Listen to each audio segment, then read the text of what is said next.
For decades, Ed and Lorraine Warren were sold as heroes, demonologists, ghost hunters, the couple who stared down evil and won. But critics have called them many other things: charlatans, frauds, storytellers. And most of the time that criticism focuses on the paranormal, Amityville, the Conjuring House, the Smurl haunting, the Snedeker case. But buried beneath those ghost stories is a far darker accusation, one that has nothing to do with demons.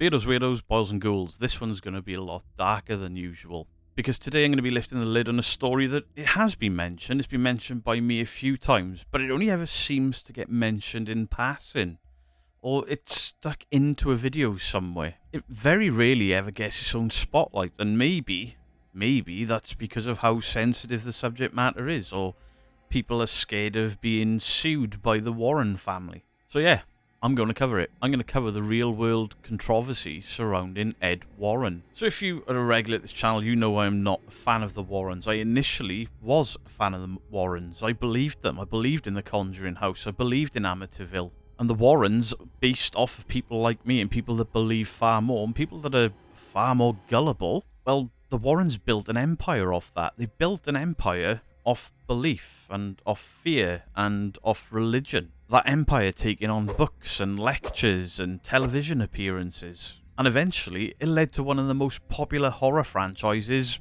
ever. I love the Conjuring movies. Well, some of them. But behind that polished image of the world's demonologist couple, there's a story involving, at the time, a very young girl called Judith Penney, and the allegations that she made during a sworn declaration in 2014. Allegations that, if true, paint a very different picture of a man that Hollywood has painted as a superhero. I'm getting the word nonce. So tonight I'm doing something a bit more simple. No spirit boxes, no frame-by-frame analysis, no REM pods, no K2 meters. I'm not even going into the Warrens' case studies that deeply. I'm just going to tell you what I've found in documents. I'm going to create a timeline and the claims that still hang over the Warren legacy. Because sometimes the darkest stories aren't supernatural. They are human. For decades, the Warrens were portrayed as the ultimate paranormal power couple. Ed Warren, a self-described demonologist. Lorraine Warren, clairvoyant medium. Together, they have claimed to have investigated over 10,000 cases. 10,000? That's huge. That's massive.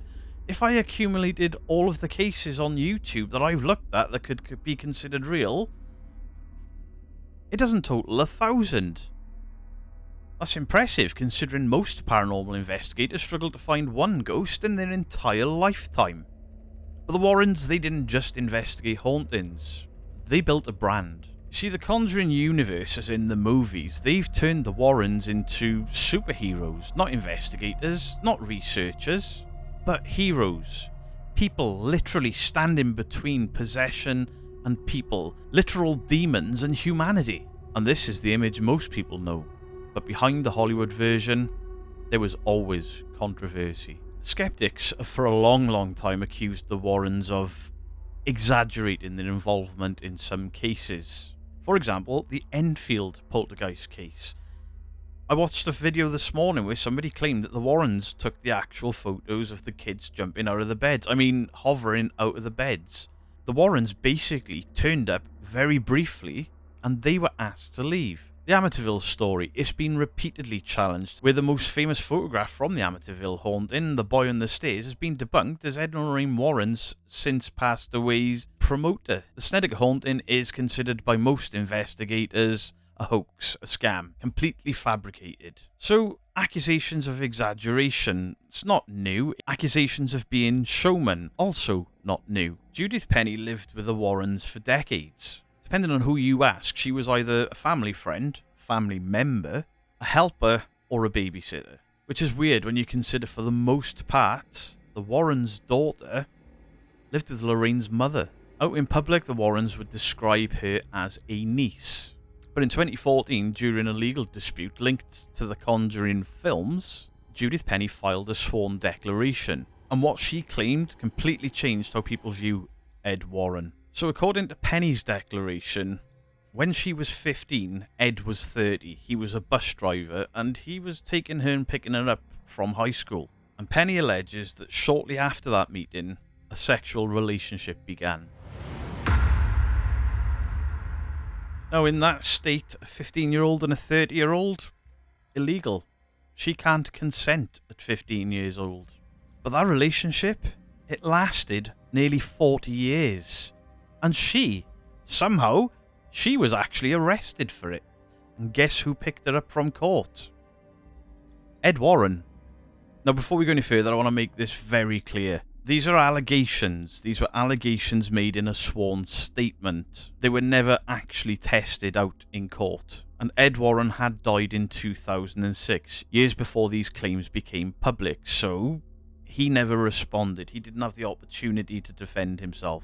But Penney's declaration didn't stop there. Penney claimed that she eventually moved into the Warrens' home, and she also alleges something else entirely, something that changes the story and how we should view the Warrens dramatically. Judith claimed that Lorraine Warren knew about the relationship. Now, let's think about that for a second, because if those allegations are true, it would mean that this really famous, really devout Catholic partnership, these superheroes from the movies, well, lived a very, very, very different life behind the scenes. And if that wasn't enough to make you bring up your lunch, it gets worse. There was another allegation from Penney in 1978. She claimed to have become pregnant with Ed Warren's child. And according to her declaration, Lorraine allegedly urged her to terminate the pregnancy. Because, yeah, Catholics, by the way, Ed and Lorraine Warren, Catholics, allegedly urging somebody to terminate pregnancy. Why would they do such a thing? Because a scandal like that would ruin the Warrens' reputation. It would destroy the career and the business. Again, these are allegations from Penney's testimony or declaration, but they do raise a massive, obvious question. If these claims are false, then why have they never really been addressed in any sort of detail? Oh yeah, Ed and Lorraine's daughter and doofus son-in-law have shot down these claims, but what would they know? And there's the Hollywood problem, because in 2013, The Conjuring was released. It's a fantastic movie. But the Warrens in that movie, they presented as these heroic figures, a faithful husband, a faithful wife. They're fighting evil together. They're loving. They're almost perfect. I think it's been described as the greatest love story in horror. But there's always a but with the Warrens, isn't there? There was something really interesting. I mean, really interesting in the agreement between Lorraine Warren and the studio, aka Warner Brothers. Reports about the licensing contract reveal something, well, really unusual. A few things that are really unusual. The agreement restricted how the Warrens could be portrayed. Fair enough. To a point. But specifically, Lorraine Warren made sure that the films couldn't present them or depict them as having extramarital affairs, committing crimes involving minors, engaging in sexual misconduct, or other serious criminal acts. Do you want some time to take that in? No to extramarital affairs. Penney. Big no-no, committing crimes with minors. Also Penney. Engaging in sexual misconduct. Also Penney. Other serious criminal acts. Penney? But how specific are those claims? I mean, they're very, very specific. That, to me, is the type of clause you add to protect an image that might be, after you've looked surface deep, just a little bit fragile. So obviously the surviving Warren family, they deny the allegations. I mean, Ed and Lorraine's daughter Judith, she denies ever seeing anything. Well, you were never at home. And her husband, Tony Spira, he denies the allegations. I mean, most of these allegations took place before you were around, Tony. Not only that, but you don't exactly have a great reputation yourself, do you? A lot of paranormal investigators and people involved in looking into Nesper, they think he's a bit of a liar. I think he's a massive liar. So Judy and Tony basically state that Penny was just a helper, a family helper, someone who needed a place to live, and they never witnessed anything inappropriate, which... why would they say that? Well, if you watch the latest Conjuring movie, Tony and Judith are now the heroes of the story going forward. There's a lot of reasons and a lot of financial incentive for those pair to make sure that Ed and Lorraine look squeaky clean. Not to mention, they're related to them.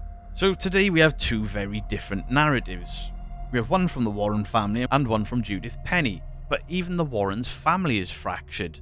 You've got the Warren Foundation run by the grandson. You've got Nesper run by the son-in-law. They really, really don't get along.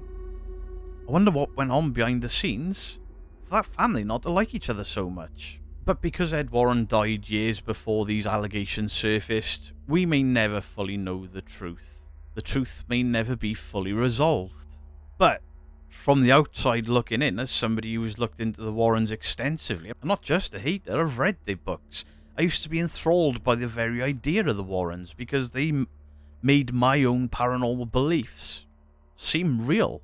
But when you break down the cases, when you see all of the allegations from lies, manipulation tactics, and bending of the truth, exaggerations, the way that the Warrens allegedly did people out of money. Hey, we're going to make you famous with this book from your haunting. Let us into your home. You've just earned $8,000. We're borderline millionaires. When you build up all of those lies, when you build up this history, the victim, the alleged victim, or the people that have lied to the world for decades. I'm not trying to convince you one way or the other. I'm not trying to tell you what to believe. I'm telling you what I believe. And I just happen to believe anyone other than Ed and Lorraine. But this does show something important. The Warrens were always presented as these warriors against evil. Demonologists, guardians, people fight in the darkness. But sometimes the most unsettling stories are not about the demons. They're about the people. And sometimes the scariest thing in a haunted house isn't the ghost. It's the person pretending to care.